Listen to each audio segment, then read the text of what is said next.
All right, welcome everybody around the world. Welcome to all my subscribers. I've got a very amazing video here for everybody today. I just made, with God's help, a pretty amazing little discovery here that helps corroborate basically all the other things I've been, teaching about this last decade on YouTube. But nonetheless, and I'll just get this part out of the way now. This ties into a lot of the things I talk about in my End Days book, which is available on Amazon. Very few people have got this book or my systematic theology, but they're right there on Amazon if you want. Um, I may be putting out an updated version of this with some more information, but nonetheless, so today discovered something pretty interesting. It's got to do with two.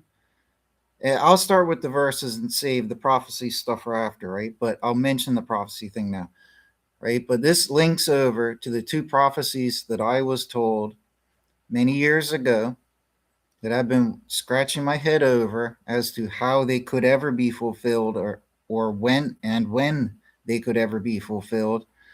Those two enigmatic prophecies, which I'll get into at the end, towards the end of this video.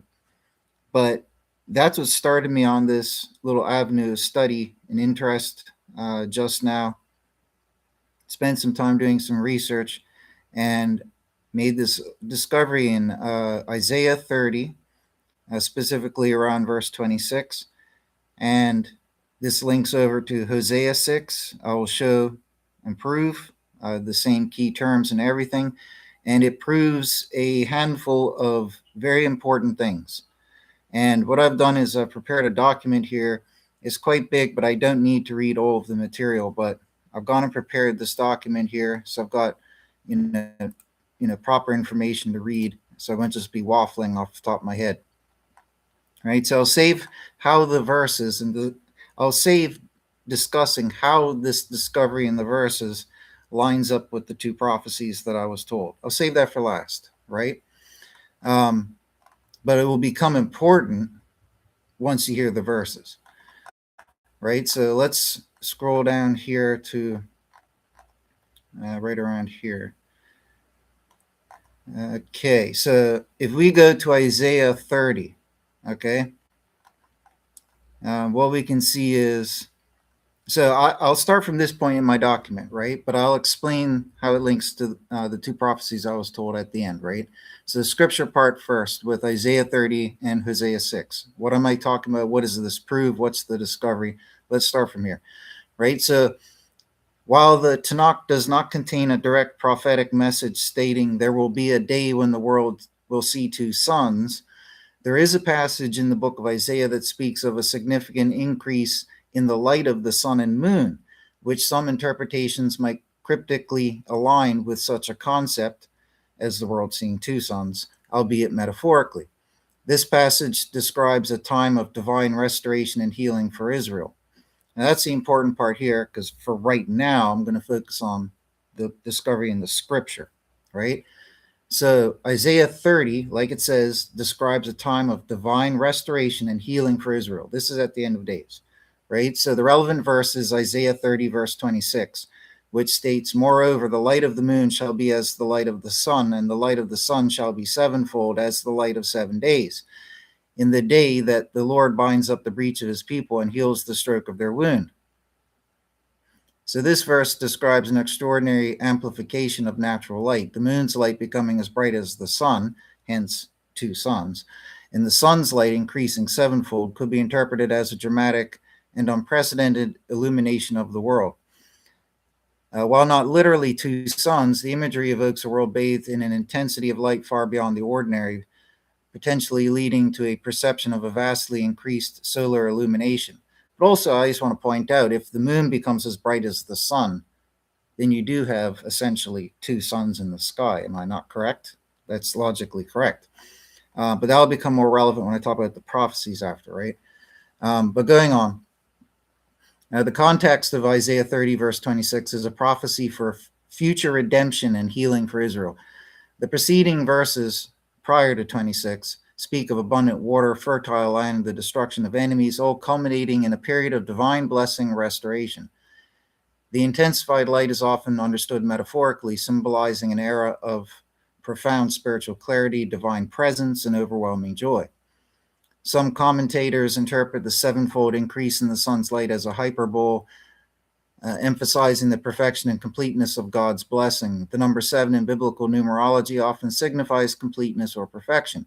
Therefore, the sun's light becoming, quote, as the light of 7 days, could mean a perfect and ultimate illumination far surpassing any previous experience.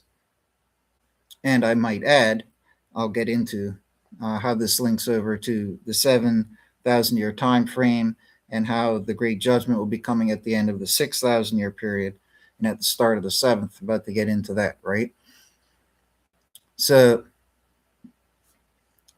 going on, then we get to the next thing, which is the verses themselves, right? So that's a brief synopsis, but here are the verses themselves. So in Isaiah chapter 30, the first half of the chapter, okay, is up to around verse 17, is different, so to speak, than from verse 18 onwards. From verse 18 onwards, well, I believe verse 18, right? But the first half is talking about one thing.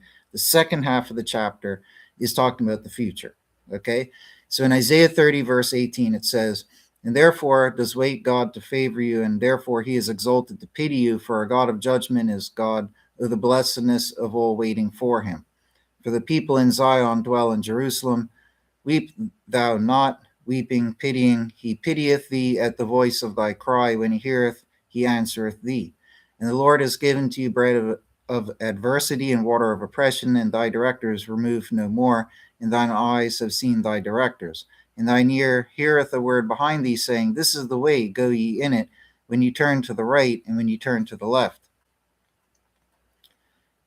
And then skipping forward to verse 26, just for time's sake, and the light of the moon has been as the light of the sun. So what it's talking about is this time of this illumination when the moon becomes as bright as the sun, right? Where you get this second sun, so to speak. That's not the important part right now, right? But this time of illumination, this specific, moment, this time, this day, whatever you want to call it, this event, it's occurring when Israel is being healed, right? And it says, and the light of the moon has been as the light of the sun, and the light of the sun is sevenfold as the light of 7 days. In the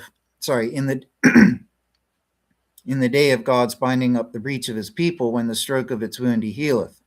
Lo, the name of God is coming from afar. Burning is his anger, and great the flame. His lips have been full of indignation, and his tongue is as a devouring fire, and his breath is as an overflowing stream. Unto the neck divideth, to sift nations with his sieve of vanity, and a bridle causing to err is on the jaws of the peoples. Singing is to you as in a night sanctified for a festival, and joy of heart as he who is going with a pipe to go into the mountain of God, unto the rock of Israel, and cause to be heard as God the honor of his voice. In the coming down of his arm he does show with the raging of anger and the flame of a consuming fire, scattering in inundation and hailstone. For from the voice of God broken down is Ashur, with a rod he smiteth. And every passage of the settled staff that God causeth to rest on him has been with tabrets and with harps, and in battles of shaking he has fought with it. For arranged from former time is Tophet, even it for the king is prepared. He has made deep, he has made large. Its pile is fire and much wood. The breath of God as a stream of brimstone is burning in it. So those are the verses themselves. A lot of stuff is said there, but I posted all of the important verses. So from verse 18 till the end of that chapter. Okay, but what it's talking about at the start of that is how Israel is going to be healed. Okay, and then you get to that moment, that event, that day, that time of illumination, if you want to call it that, right? And then that's verse 26. Then verse 27 details how essentially God is arriving. God is very upset. He's going to do all this judgment on the earth. All this punishment's going to be going forth and all of that. Even hailstones is mentions how the people are going to be coming to God, unto the rock of Israel, and all of that. We'll hear his voice and so forth. And it ends the final verse talking about Tophet, the place of burning, and God's breath like fire ignites it like a stream of brimstone, right? So This is very, excuse me, this is very clearly, blatantly talking about the end of days when Israel, and the world would be healed. God would arrive to do this healing, right? And at the same time, this judgment, so redeeming the good and punishing the wicked, right? That's what it's talking about. Now, if we then go and look at Hosea 6:1, it says, sorry, in Hosea 6:1, it says, "Come and we turn back to God, for he is torn and he does heal us. He does smite and he bindeth us up. He does revive us after 2 days, and the third day he does raise us up as we live before him.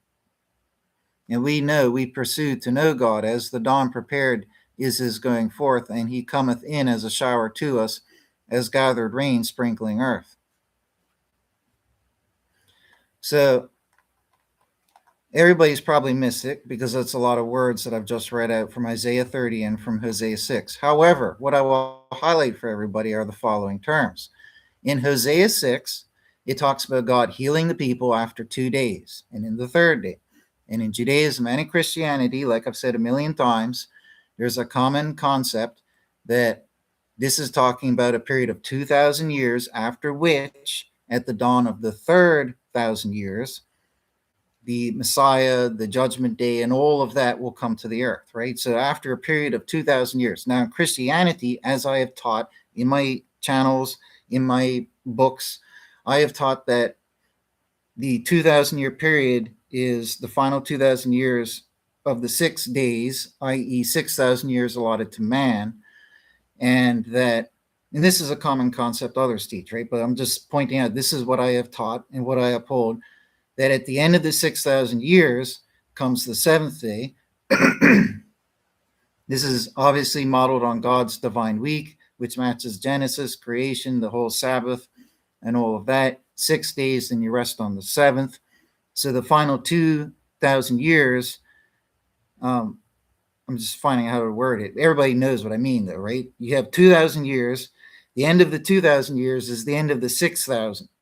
And then you get the start of the seventh. In the start of the seventh will bring the healing, right? That's the time, the event of the healing and all of that. So that's a common concept in Judaism and Christianity, right? So a lot of people are familiar with this on both sides, okay? But in Christianity, as I've taught, like I was saying, this is a lot more significant because the 2,000 years traces back to the year that Jesus died, which was 26 AD. 2,000 years forward will give you 2026 AD, 2027 given year flux, like I said before. If we're starting a measure on a January or a December of the same calendar year, we have a difference of 12 months, which is basically a year. So we have to allow for up to 12 months of flux because we don't know what month the measure is coming from. We know the length of time, 2,000 years, but we don't know what month it's coming from, right? So we have to allow for up to a year flux, like I've said a million times, right? But in Christianity, as I have taught, we look at the 2,000 years from when Jesus died. I have abundant evidence for this in my videos and especially in my book. All the scriptures laid out there. It's clear as day, 100% obvious, sensible, sound, plausible, and everything. It's undeniable, really. So at the end of when Jesus was put to death, when Jesus died, you'd have 2,000 years. Now, as I've shown in the Gethsemane parable, in the Gethsemane story, which nobody else recognizes as a parable, I pioneered that discovery and have shared it with the world, that this story is not just a story, it's a parable. It talks about Jesus coming back after 2 watches. And the third time he arrives, right, which is on the third watch, when he arrives on the third watch, it's a time of judgment. There's no more time to make things right, basically. That's the final arrival, and there's judgment and all of that. This links up to a lot of other verses in the New Testament, as I've taught, which show that there's a period of 2 watches and then a third watch. And it says that Jesus could come on the second watch or the third watch.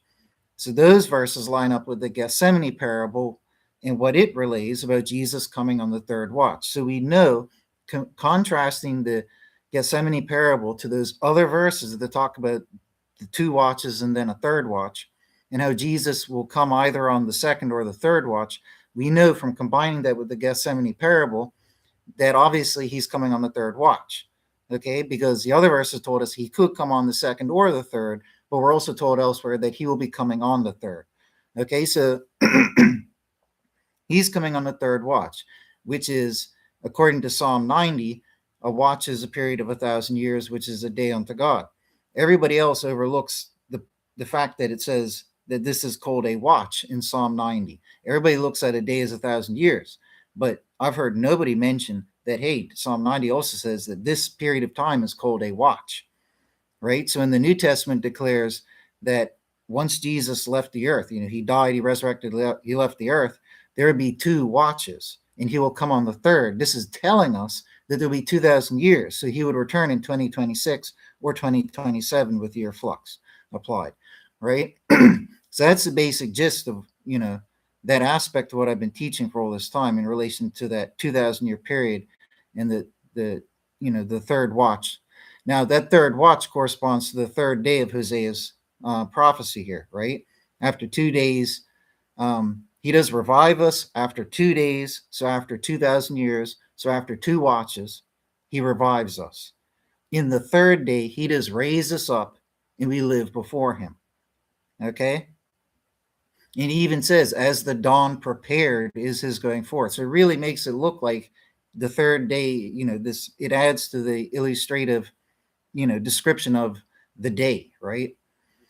So what Hosea is saying, right, aligns with that New Testament perspective, like I said, 100%. But the significant discovery that I made, I've already known that, right? I've taught that for years. It's in my book. But where this connects to Isaiah 30 is very significant for a good number of reasons that I've all written down here, right? So there's certain key terms here in Hosea 6. And luckily, like I said, in Judaism and in Christianity, it's already a common concept, in terms of belief, that this is a prophetic verse talking about the future.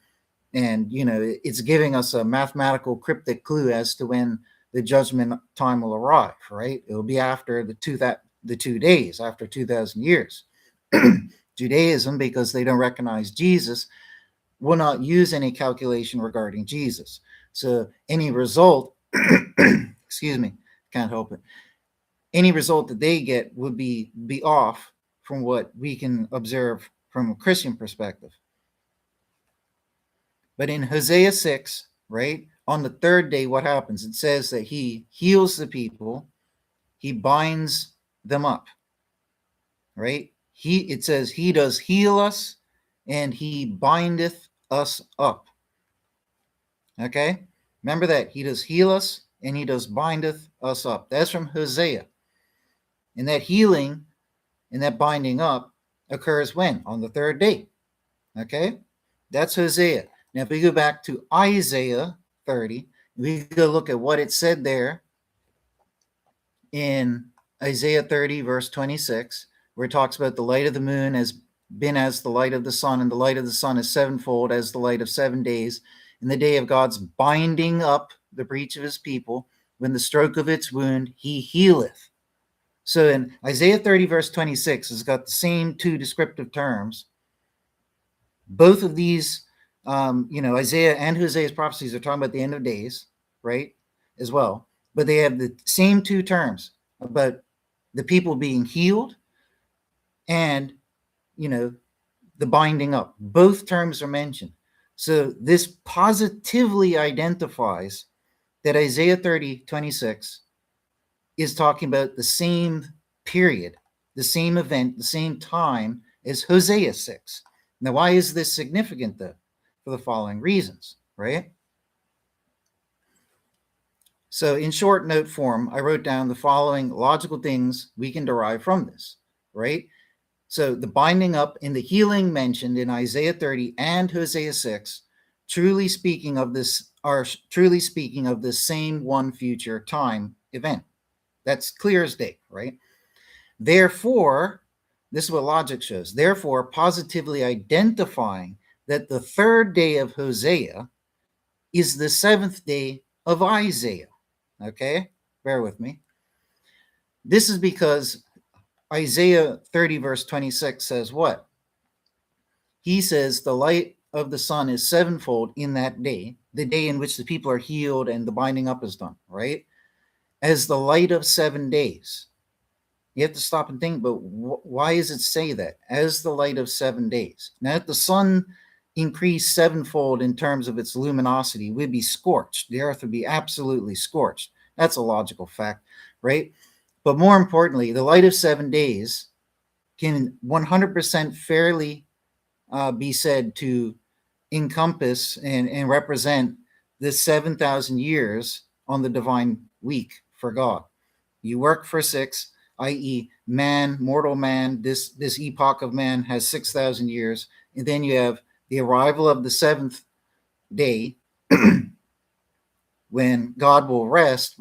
Right before the rest starts, he comes to do this work, so to speak, this judgment and all this stuff going on the planet, right? So when it says, as the light of 7 days, it is a fair argument to suggest that this is representing that divine week, right? In that when this day of healing and the binding is occurring, that this is markedly occurring as the seventh day of the seventh. Okay, so that's a fair logical argument one could make from that, but it becomes convincing when you contrast, compare, apply it to Hosea 6, because like I showed, they're clearly using the same descriptive terms, therefore clearly talking about the same one event, future event, clearly. So if they are talking about the same future event, then because they're talking about that specific time, those time periods must be the same, right? So the 7 days that I'm saying is mentioned in Isaiah 30, the 7,000 years, has to be on the same, line as Hosea's. So Hosea's third day is equivalent to Isaiah's seventh day. This is what I mean, okay? So the logic proves that they are talking about the same event. Therefore, the seventh day of Isaiah must be the same third day. Why? Because in the seventh day of Isaiah, right, when it's reached, as 7 days of light, the healing and the binding occurs, which we are told occurs in Hosea's third day. Okay, so the logic shows that the seventh day is the third day, which would support the New Testament evidence about the 2,000 years, the 2 watches that precedes the arrival of the judgment period that we're talking about. Okay, so that aligns with that. Now, so going on, I'll read my short logical notes about what this reveals, right? So that was the first 2 points, right? So the binding up and healing mentioned in Isaiah 30 and Hosea 6 are truly speaking of the same one future time. That's the first point, like I said, which therefore positively identifies that the third day of Hosea is the seventh day of Isaiah, as I just logically showed. They clearly are the same one day event, right? Third of Hosea is the seventh of Isaiah. But this in turn, therefore, logically validates that there would be 2 days, which according to Psalm 90 is 2,000 years, which is 2 watches, before this third seventh day event, the judgment day, right? There would be 2 days, 2,000 years, 2 watches before this event. Okay, so what that also logically shows is that it therefore proves that the seventh day of sunlight of Isaiah does not mean another 1,000 years compared to where we are now. Okay, it doesn't mean that we have to live out the seventh day. One logical reason, well, the seventh day is of rest, right? So God wouldn't be doing things, we shouldn't be doing things, right? The symbolism would imply that everything would occur at the end and the culmination of the 6th, not during the 7th, right? That would violate the rest, right? That's a logical point, right? But the logic, everything I've stated so far, therefore logically proves that the seventh day of sunlight of Isaiah does not mean another 1,000 years is needed, which would be the seventh day of the 7th. right? When the seventh day arrives, like it says in one of those verses there, be like the dawn of a day when God arrives. This is at the start of the seventh. After the 6,000, before the 7,000 starts, so before the period of rest, the day of rest starts, is when this change would occur, the arrival, the judgment, and all of that. Now, that makes logical sense. You work and toil for the 6,000, and before the rest starts, you have that change, and then you have the rest. Perfect logical sense, right? And right now, we're at, as I show in the book, we have attained 6,000 years. According to all the numbers and the maths and the algebra provided in the Bible, we are at like the year 6008 approximately now. So giving room for a few years error or whatever, even according to the biblical, even because of, possible scribal error, when the authors are writing the different books of the Bible or whatnot, just casual human error. Because obviously, if we're past the year 6,000, then one could say, oh, well, then the Sabbath is being violated, right? But in either case, it's such a short and small, insignificant period of time. I mean, 7 or 8 years out of 6,000 or out of 7,000 is insignificant, right? And it could just, anyways, it's not even worth getting into that fussing nonsense, right? But another 1,000 years isn't needed because we've already attained 6,000 years, right? Give or take, whatever, some chump change. We're at 6,000 now, right? We're not at 5,000 and require another 1,000. And at the 6,000, logically, it would violate Sabbath if we are to have to continue on for another 1,000 years. So, two good reasons why another 1,000 years isn't needed. A simple suggestion would be that, if the third day comes and the third day is of healing and all of that the healing wouldn't take 1,000 years to do.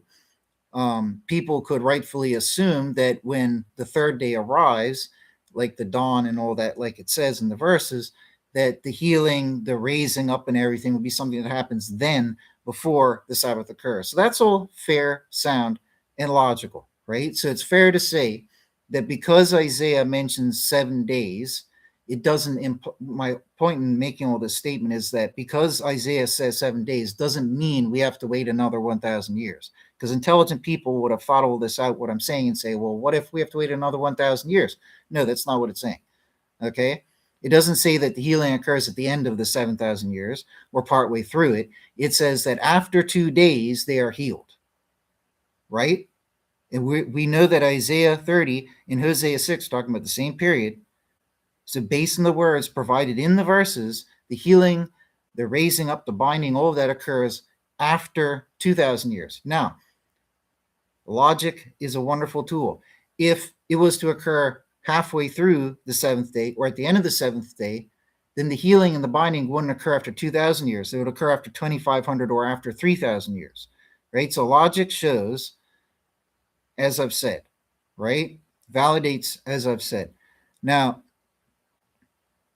so that was my final point. It also shows that the 6,000 years will pass before the healing on the arrival of the seventh, as it aligns with the third of it, as it aligns the third of Hosea with the seventh of Isaiah, which shows that 6 days must pass before the arrival of the healing day, which is the seventh day. Okay, so the logic there is concrete, it's rock solid. So what we can see from all of this here is that clearly the two prophets are talking about one event, right? And the one event is the great arrival, the judgment day, and all of that. And this will occur at the end of the 6,000 years. And the dawn of the seventh day will bring that arrival, that judgment, and all of that. And then after the judgment, after that transition, then it will be, the 1,000 years of peace and restoration and healing for the earth and all of that, right? So all that stuff makes sense. And that's great because, like I just pointed out with my little conclusion synopsis there, right? This is important. The important discovery is that these two verses, Isaiah and Hosea, are talking about the same event. All of this, the important part here is that this validates the fact that we would have 2,000 years before the end. And as I showed, the train of logic shows that once you narrow this down, it condenses and confirms that there would be 6,000 years. Okay, so I just went through all the logic. I know it was probably complicated to hear. It's also complicated to put into words, but that's the importance of this discovery because it validates that this arrival judgment event occurs at the end of the 6,000 years. It also, in turn, validates which occurs at the end of the final 2,000 years of the six, okay, which would align with the New Testament stuff, like I said, with, the end coming after two watches is finished, right? So that's very important in terms of evidence because it helps further solidify and, through these extra connections, it just solidifies even further the overall package that I've tried to present, right? Definitely inarguable because the exact same terms are used. I mean, it would be foolishness to suggest otherwise or to suggest that I'm wrong. So that's definitely correct there. I have a lot of other stuff here I could read, but I won't for time's sake. However, now I did mention that I wanted to talk about the two prophecies that I was told. So that's the whole reason why I started off on this little study tonight and found that. So what's interesting to me is that for all these years, for about 20 years now, I could not solve the two prophecies that God had told me in person. If you're not familiar with my story, you'll think it sounds crazy. I don't blame you. But I had a divine experience where, to all my known senses, I was dying from cardiac arrest. God came to me, He judged me, took me out of my body, took me on a short journey with Him. Won't get into the details of that. Brought me back, gave me life again, putting me back in the body. In retrospect, I probably died or was dying, and that's why I went through all of that stuff. I don't like to categorize what I went through as a near death experience, but what I went through definitely included what others call a near death experience. But during my journey with God, He showed me many things and relayed many things to me. He even uh, taught me many things, but He also even verbally spoke certain things to me with an audible voice. And uh, some of the things that He audibly spoke to me, uh, because He's so wise and powerful, the things that He said were just absolutely just over the top, monumentally wise. So much information and wisdom condensed into short, powerful statements, because He has the mind power to be able to do that. Forward think and find the best, most condensed and efficient way to relay something wisely, so you can extrapolate lots more knowledge from the small statement. Um, but God made a few statements to me in particular that I will always remember because they're short and sweet and easy to remember, right? They're also impacting and enigmatic. But He only gave me two prophecies. Now, God didn't talk to me about, religion. He didn't sit down and give me a religious discourse. Um, he showed me things and He taught me things. It's hard to describe. It's hard to put into words. It's more that He was showing me, reality, just what is out there and what is and how things work. And I got to see how things work, like realms, places, significant aspects of the cosmos and reality in terms of that. But He didn't give me a religious discourse whatsoever. That's important to testify and be clear about. And He didn't, as far as I recollect, He didn't give me prophecies outside of the two that He said to me, which I'm going to relay now. Now, I've got a video up on my other YouTube channel, my older YouTube channel, which I still have up. And I had it on an even older channel, going back 10 years now, where I used to talk about those two prophecies in detail quite often. But I got rid of that oldest channel. And the other, my secondary channel, which is older than this current one, right? But that other channel that I have still up now, I uploaded the testimony from my first channels onto that other channel, which is Enoch the Witness, right? Which I've had since like 2018 or 19. Now, on that Enoch the Witness channel, the one before this channel, I uploaded that testimony about the two prophecies just as a record, as a witness that I went through that I believe God told by all human senses, God told me this. It's not that I believe he told me this. He told me this. Whether the event was staged by Satan or something, I highly doubt as well, because God was omnipotent. But nonetheless, um, that's what God told me. So I wanted to put it down there as a record and as a witness. And you can see the video there if you go to that channel today, and you can see the date on that video that I uploaded it, however long ago it was, back in 2019 or whatever, right? So that's been out there for ages now. So it's not something that I'm just making up, right? So, uh, and originally I used to testify back in 2016 on YouTube, 2016, 17, 18, before my newer channels.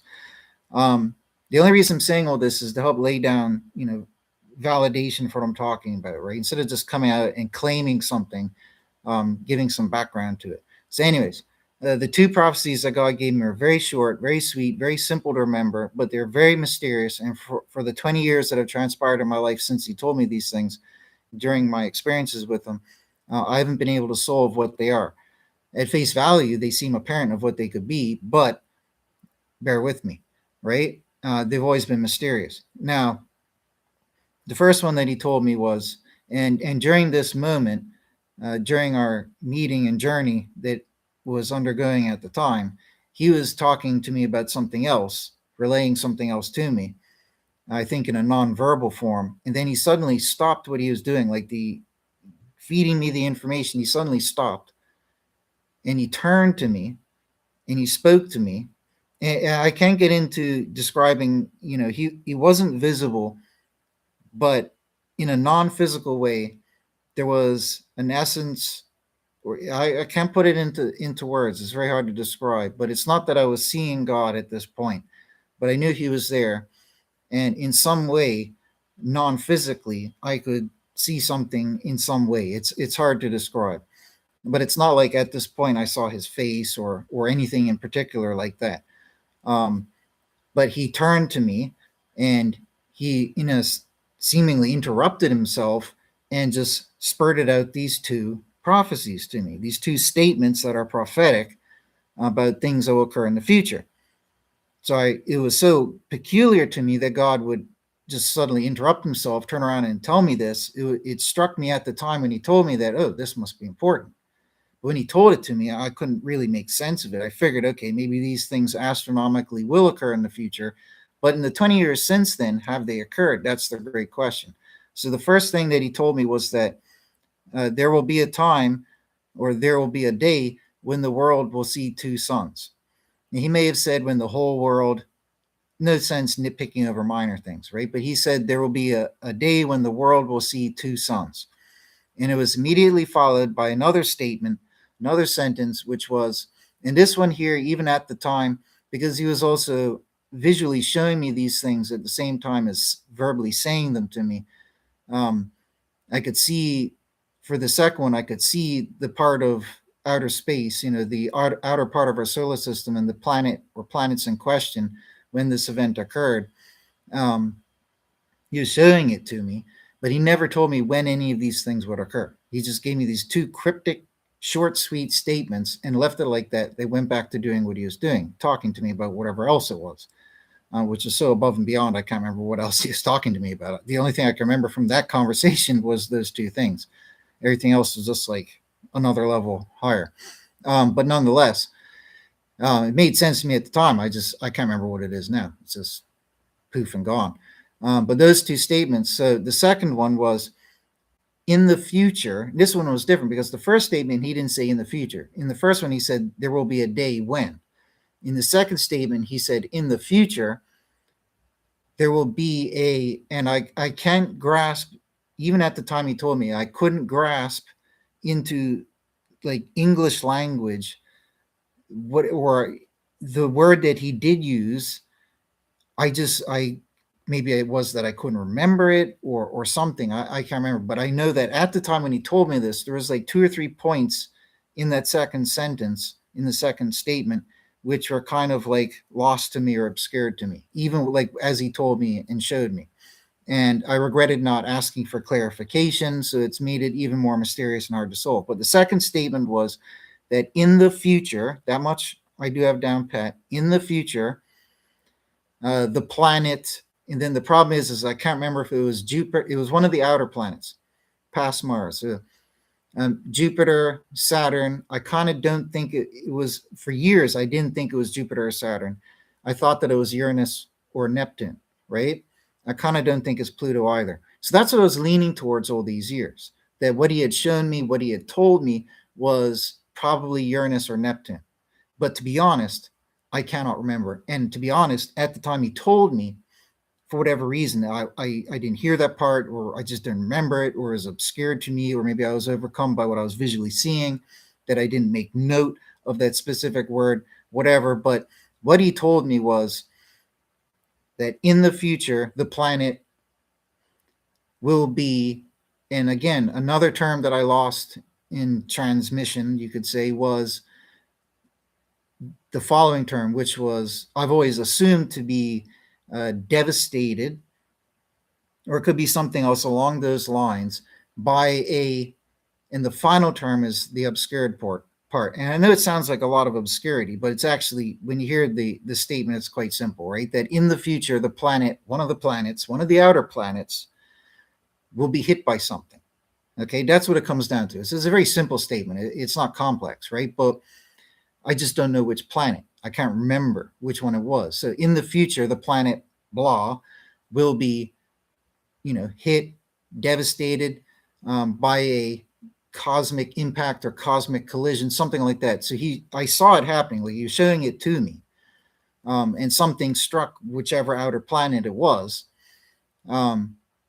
It didn't destroy the planet. It wasn't severe. It didn't ruin the planet. So that's why I don't think the word he used was devastate. Like, it's not going to be devastated by this cosmic collision, but there's going to be some type of significant collision with an outer planet. That's what was shown to me. That was relayed to me. That is what was relayed to me in the second statement. So overall, the two statements that he told me were, one day the world will see two suns, or the whole world will see two suns. And in the future, the planet will be, struck, devastated, whatever, by a cosmic collision of sorts. Okay? So those are the two statements. And for the 20 years that have transpired since, I've been waiting and looking and trying to solve these two things, because the first one, seeing two suns, that's astronomically impossible. It can't happen. The only thing that could even resemble two suns is if a very bright meteor, or the only supernova that could go off, which could go off in our time frame of this end days time frame, ironically, is the one up in the Corona Borealis constellation, Betelgeuse, I think. It may or may not go nova, but even if it does, it's not going to be particularly bright, and it's not going to look like a second sun. So astronomically, the only other things that could resemble a second sun would be if something came through our sky, like a huge meteor or something, and it was super bright and it was there for a prolonged while, or a comet, something like that, probably more so a comet. And it just looked so bright and big that it resembled like a second sun. That could technically fulfill the first statement that was said to me. But another thing would be if the moon had increased luminosity. Now, God didn't specify for how long we would see a second sun. He didn't say there would be a second sun forever. There may not be. I don't know. Maybe we're going to be taken to a paradise world where there are two suns. I don't know, right? But what can be fairly said is that this could rightfully apply to Isaiah 30, where it says that the light of the moon will be like that of the sun. So we have a sun and a moon in the sky during daytime, right? If the light of the moon becomes like the light of the sun, what do you have? You have two suns. We're never going to literally have two suns, right? That's what I wrestled with in trying to solve the mystery of the first statement, right? And I don't know why I would like to say I considered Isaiah 30 before, but anyways, it's really hit me tonight that Isaiah 30 verse 26 could be exactly what God was talking about in that first prophecy statement that he said to me. And fine, this isn't like the most fantastic thing to ever be discovered, big whoop type deal, right? But the second statement that he said to me I mean, it's still significant. I'm not trying to detract away from it, but I'm just acknowledging this isn't like the most fantastic, amazing discovery ever made, right? But nonetheless, it's still interesting and intriguing. And at least we have something that could be a biblical, you know, it could be the biblical case for what God allegedly told me. We have that at least. So that's significant. But the second statement, something hitting one of the outer planets. Well, now that we have AI to ask, it makes researching a lot easier because before the AI came around, it was a lot harder to do this research by yourself. Very painstaking and long winded. Okay. But using the AI, I was able to find out. Now, I've done this over the last couple of years as well, right? Since the AI started to become available, even before the AI became available, I was researching this, trying to, you know, has anything hit one of the outer planets? And nothing ever did, as far as I found in my research. But using the AI tonight, I discovered that, well, I did know that something hit Jupiter back in 2009. But for whatever silly reason, it didn't ring a bell with me. It didn't sink in like, oh, this is the one, because it seemed too insignificant. But if I had done further research, I would have found, as the AI showed and validated for me, that this impact on Jupiter in 2009 was significant. Now, I had my experiences with God back in 2006, 2007, right? It's hard for me to pin down which of the 2 years it was. It could have been either, but in either case, right? This is before 2009. My experiences with God took place in a very short time frame, in whichever one of the 2 years it was. So this would have been before 2009. So it is true that something impacted Jupiter in 2009. That's scientifically verified and documented. Okay. Was it significant? Because if it's a measly little rock, who cares? You know what I mean? And that's why all these years I thought, oh, the thing that hit Jupiter is insignificant. So who cares? But upon the further research tonight, what I found out is saving reading the huge, information here that I have, a couple pages of information. The thing that hit Jupiter, just to give you an idea, Jupiter's big, right? So on the scale of Jupiter, the thing that hit is like meh. If you were Jupiter, it'd be like meh. But if that thing had hit Earth, do you know how significant it would have been? Because the impact zone, the scar as they called it, where it struck Jupiter, was so large. Do you know how large it was? This is what I didn't know in my prior years of research, just how big it was. The scar that this thing left is the size of the Pacific Ocean. And I did some I asked the AI, I said, what percentage of the Earth is taken up by the Pacific Ocean? Like, how big is the Pacific Ocean? And depending on different criteria, it's about 33% of the planet. And considering water alone, it's about 46%, right? Ocean water or whatever, right? But 33% of the Earth. So and the rock was about 500 meters wide, about half a kilometer wide. And so hitting Jupiter is no big thing to Jupiter. But if that rock had hit Earth, it would have left a mark the size of the Pacific Ocean, which means goodbye Earth, goodbye humanity. Okay. And the AI said it would have been equivalent to about 1 million of the nuclear bombs, whichever one it was that was used at Hiroshima or whatever, right? During the World War. So that's pretty significant, or millions of the nuclear bombs, right? So that was a significant collision, right? Now, Jupiter is one of the outer planets. It could have been Jupiter. I remember when God showed me this, that what he is showing me in a poetic, ironic way, which is hard to put into words, but like in Greek mythology, you had Uranus, Neptune, all of them, right? The gods, right? Which our planets are named after. So without wasting everybody's time listening, he made it like poetically and ironically tie into a storyline kind of like that, but only in a poetic, ironic way to help relay the message, not in any literal way.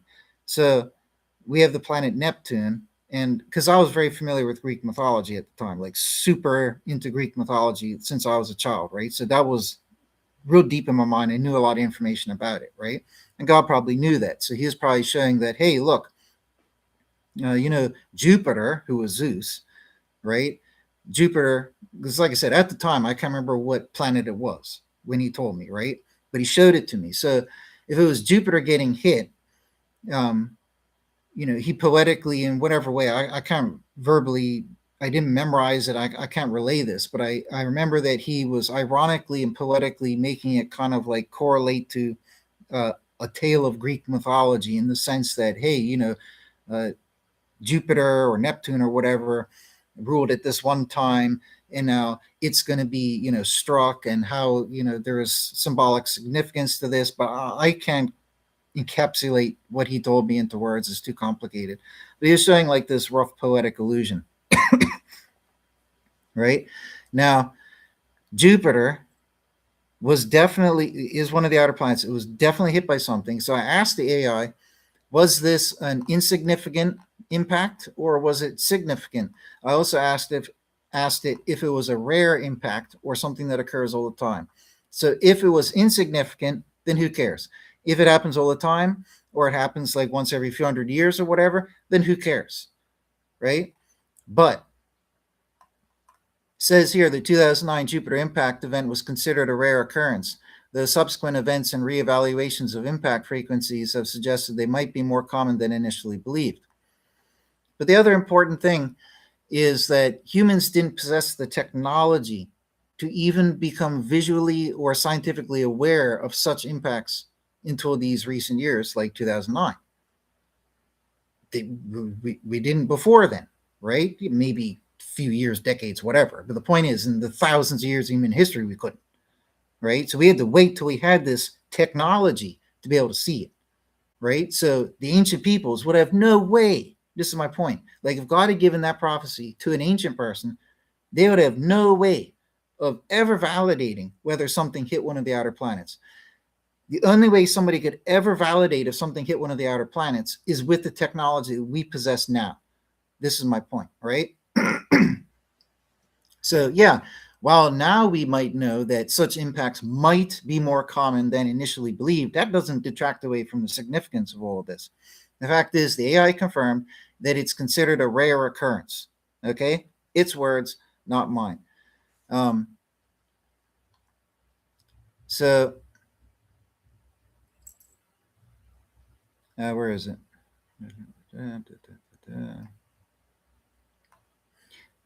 Where is it?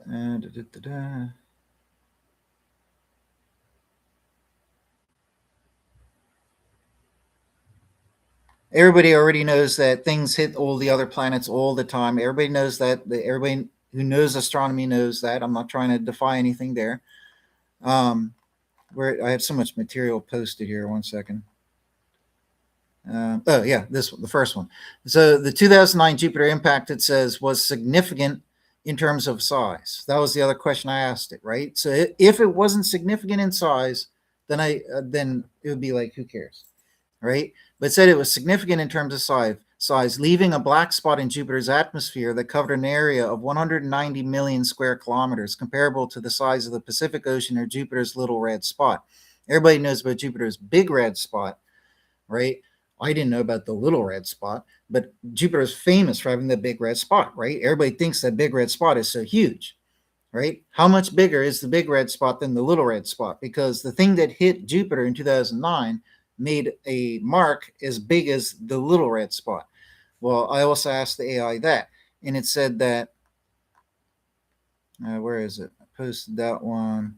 Here, Jupiter's great red spot is significantly larger than its little red spot. While the exact size of both storms fluctuates, the great red spot is generally about 3 times the diameter of Earth, whereas the little red spot is approximately the size of Earth, right? So the thing that hit Jupiter in 2009 left a mark the size of our Pacific Ocean, 1/3 of the planet, right? So a scar, a crater, whatever it might be, it scarred Jupiter to that extent. Okay, this impact would have destroyed Earth, right? It would have been an extinction event if it hit the Earth. So it is a large impact. Even though the planet's much larger, that's irrelevant, because what God showed and told me was not that the planet would be destroyed. I didn't witness anything bonkers crazy happen to the planet. Something struck the planet. And it wasn't tiny and insignificant. It was significant. And such an observation could only be made with our modern equipment, right? So we would have to rely on seeing it with our modern equipment, because nobody could see such with the human eye, period, right? So the little red spot, okay, is about the size of Earth. And as it said, the black spot that was left as a result of the 2009 impact is about the size of the little red spot. Okay, so the scar is 1/3 the size of Earth, but the effect, so to speak, is the size of Earth. I would say that's significantly large. I think it's fair to say that is significantly large. So I've reevaluated, because for the last years I've thought since 2009 the thing that hit in 2009 is not significant enough or large enough, but it is. Okay, yes, while things hit all the time, this one here is rare, like it said. It's significant, right? It is significant and rare. So I think I finally found a fairly good contender.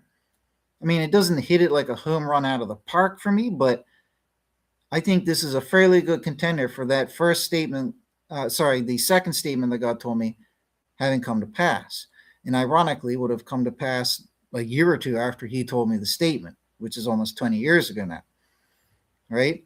So let's consider, okay, what if that impact was the fulfillment of that? Right? Maybe when God told me that, he was intending and hoping that I would pay attention to astronomy and do a thorough enough research, because I did when that happened, but I thought it was insignificant impact, right? Whereas if I had done more thorough research at the time, maybe what God was hoping was that I would realize, hey, what God said would happen did. You know what I mean? Maybe I didn't because I didn't do thorough enough research. But let's consider, what if that 2009 impact was what God told me? Well, the prophecy itself is meaningless, right? That's self-obvious. Like, even when he told me, it's like, well, what bearing does that have on Earth? I remember thinking about that. When he told me this and showed me this, I thought to myself, does that mean part of the planet's going to come hit Earth? Does it mean it's going to cause some type of disruption in our solar system? I remember wondering all these things while he told me and showed me. But he never said anything like that. He just told me that statement, showed me what he showed me, and that's the end of it, right? So let's consider a what if hypothetical scenario. What if the 2009 impact was the second thing that God told me and it has come true? What does that leave for us? What does that mean for us? What's the significance of that if it came true? Well, it would indicate that the first statement he said would also come true. That's why it's significant. By itself, if he had just told me that second prophecy, it would be like, no offense, but like meaningless. You know what I mean? Meaningless. What impact will it have on Earth? He never told me it would have an impact on Earth. He never said that. He just said something's going to hit this planet. End of story. It's not going to destroy it. It's not even going to be like super huge or severe, right? It's just something's going to hit it, but it's not going to be a little something. It's going to be significant, right? So it would suggest that the first statement is true, right? If the second statement did come true, like I was saying. Right? So if the first statement is true, considering that in this hypothetical scenario, then this becomes more significant in light of what I was talking about in the start of the video, with Isaiah 30 and Hosea 6, right? Because when the light of the moon becomes like the light of the sun, it would be like the world seeing a second sun. And the whole world would see it because the whole world sees the moon. So you see what I mean? This is starting to line up and make sense here. So, like I said, I don't think the 2009 impact is a home run, like 100%, like, yep, that's it. Shake hands, like 100%. But I think it's a fairly good contender. It may actually be it. But I just made the discovery. I want to relay all of this, but I think it is a fair contender. I really do think it is. I don't think it's fair to disqualify it as a contender for, like a fulfillment of it. It is a fair contender for it. By all fair argument, it could be said that statement God told me was fulfilled in 2009, right?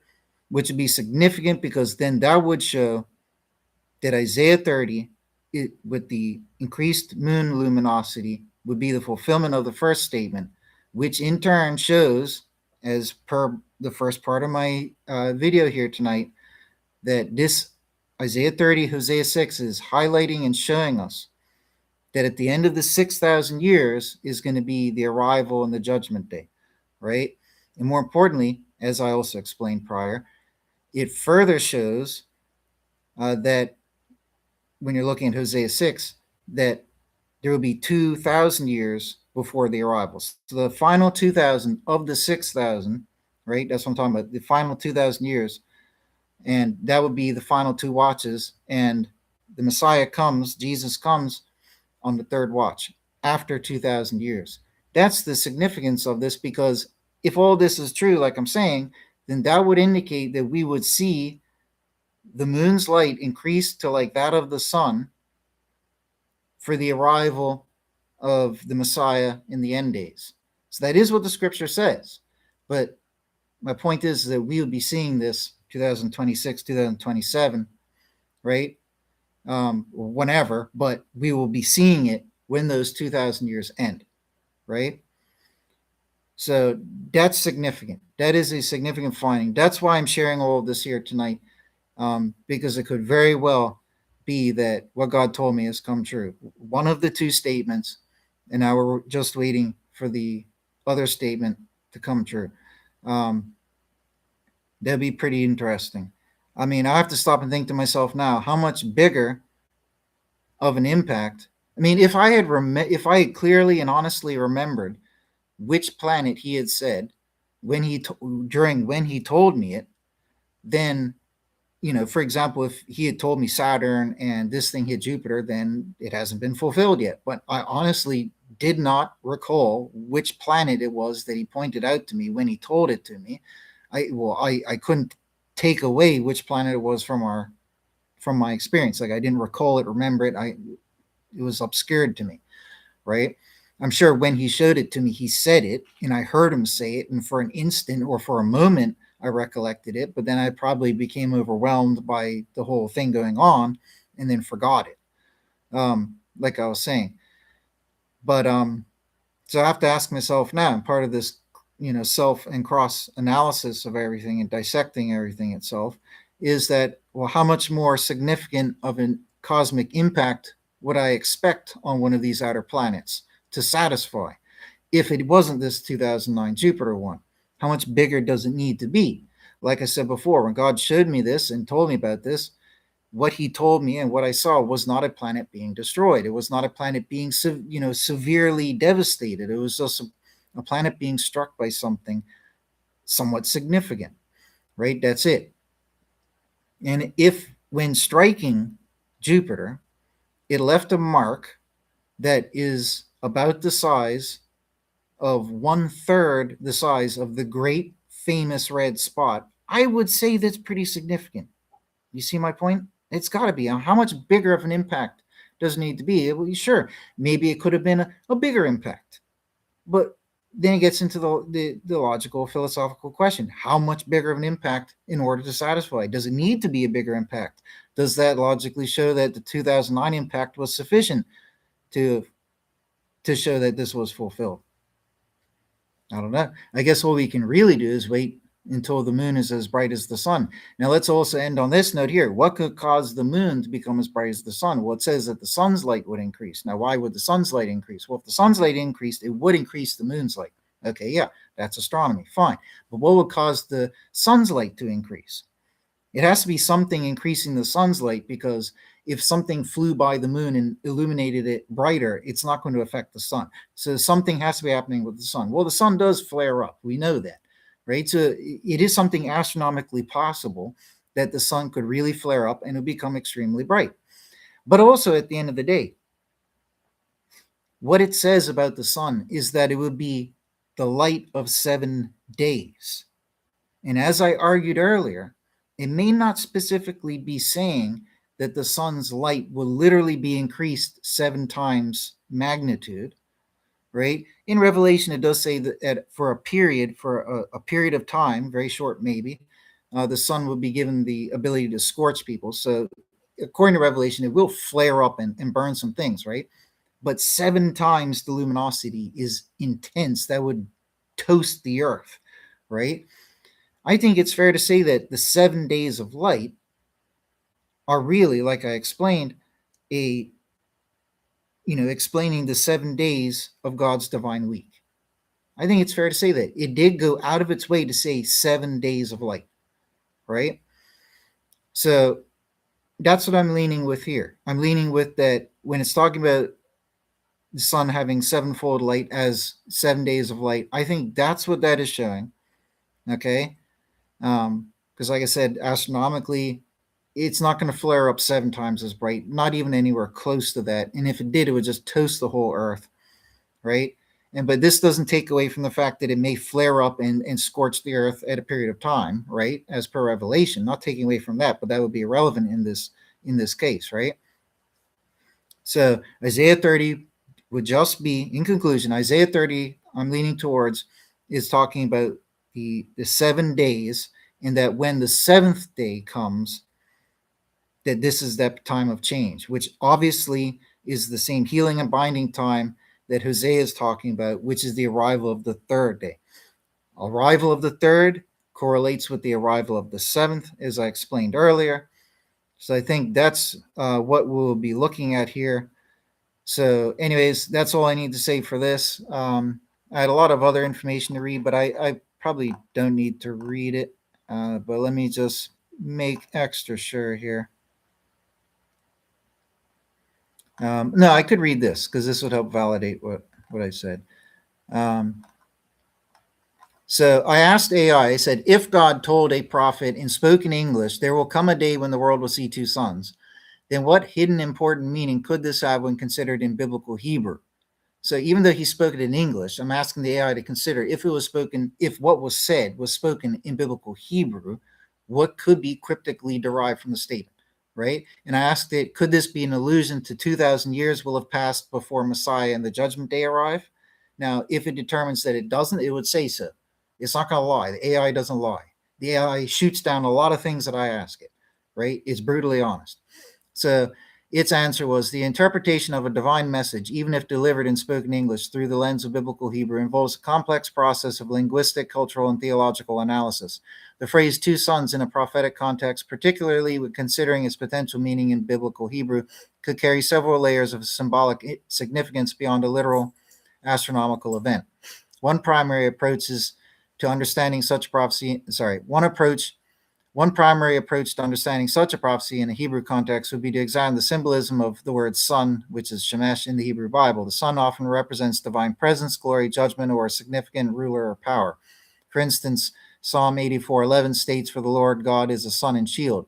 The Lord bestows favor and honor." Malachi 4:2 speaks of the Son of Righteousness rising with healing in its wings, often interpreted messianically. Therefore, two sons could symbolize two distinct manifestations of divine power, two significant rulers, or two major periods of judgment or revelation, the two watches, i.e., considering the specific interpretation of 2,000 years will have passed before Messiah and the judgment day arrive.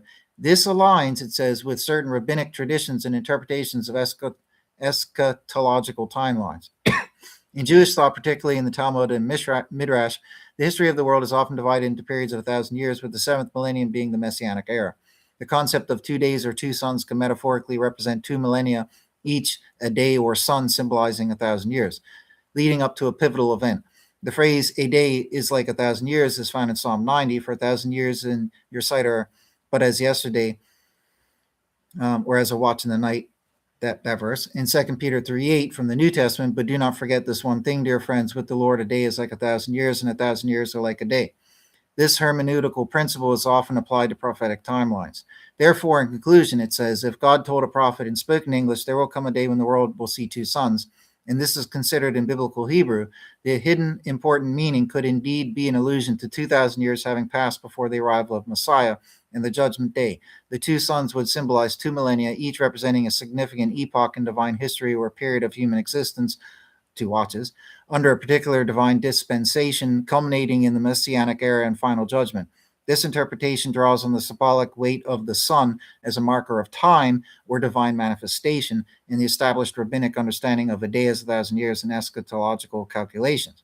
I'll also just logically point out that we get daytime is ruled by what? It is defined by what? It is produced by what? The sun, right? So in that simple approach, you could say 2 suns could signify 2 days, just in that simple approach as well. I'll throw that one out there. It's worth saying.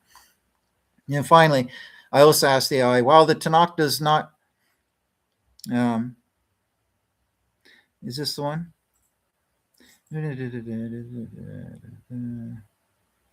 Let's see, is this, there's another one I think I could read. I'm just checking to see if this is the one.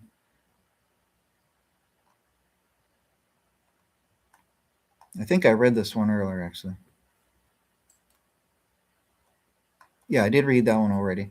So where's the next one? I don't need to read that one. That's the verses. I read that. Oh, I did have something else to read, but let me just make sure I don't want to leave out anything. So that's about the impact. That's about the impact. That's Pacific Ocean. Okay, so I read that one. Okay, so no, that was the only one I need to read. So the last thing to read is I asked the AI. I already know these. I have these in my videos and my books, but for time's sake, make it quick for me. I asked, what verses does God mention He will do something significant on a or the seventh day of something, or after a sixth day?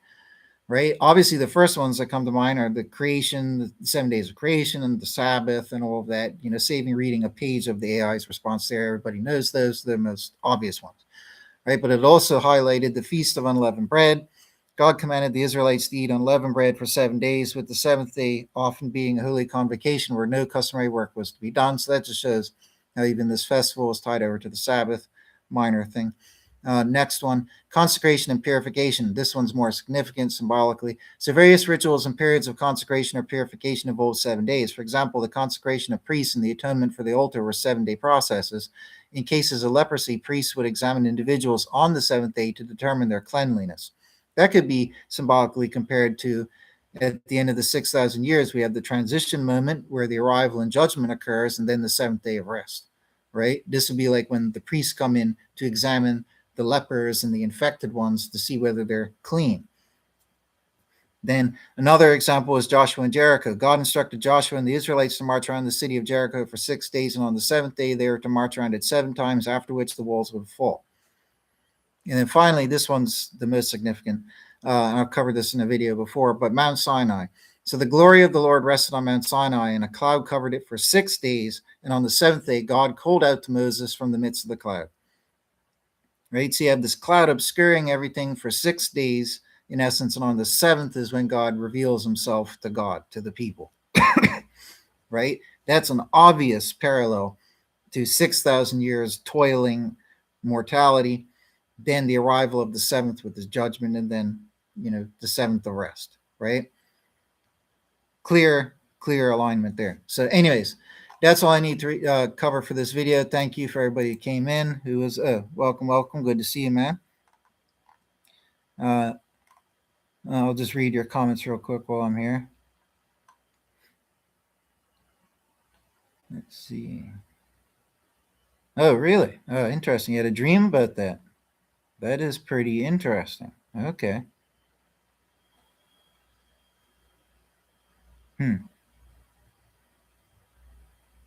Yeah, the Revelation does. I also asked that Revelation, the New Testament Revelation doesn't talk about the moon getting brighter. It talks about the moon getting darker, though. So the opposite thing. And I asked the AI, find any places where it talks about the moon getting brighter. The only place was that Isaiah verse. There's other places in Old and New Testament where it talks about the moon getting darker, but in terms of brighter, that's the only place. So yeah. So anyways, I gotta get going, but I might have time for one more quick video before I have to go. But anyways, just food for thought. I thought it was worth mentioning all of this here. I've always kept it held out that these two prophecies were legit. I'm waiting to see if there's any type of confirmation, and well, there we go. So I think the like I said, things do hit Jupiter, right? Insignificant things hit Jupiter all the time. Was and is the 2009 impact significant enough to qualify as fulfilling the second thing God told me? That's the ultimate question. I'm leaning towards that it does. It would be very important. It's not critical, but it'd be very important if it does, because it would help give another little thin layer of evidence. Well, a pretty decent layer of evidence to the overall mountain of evidence. it also helps show that it could be very, very soon. So, but anyways, folks, take care. God bless. And I'll get cracking start for my second video.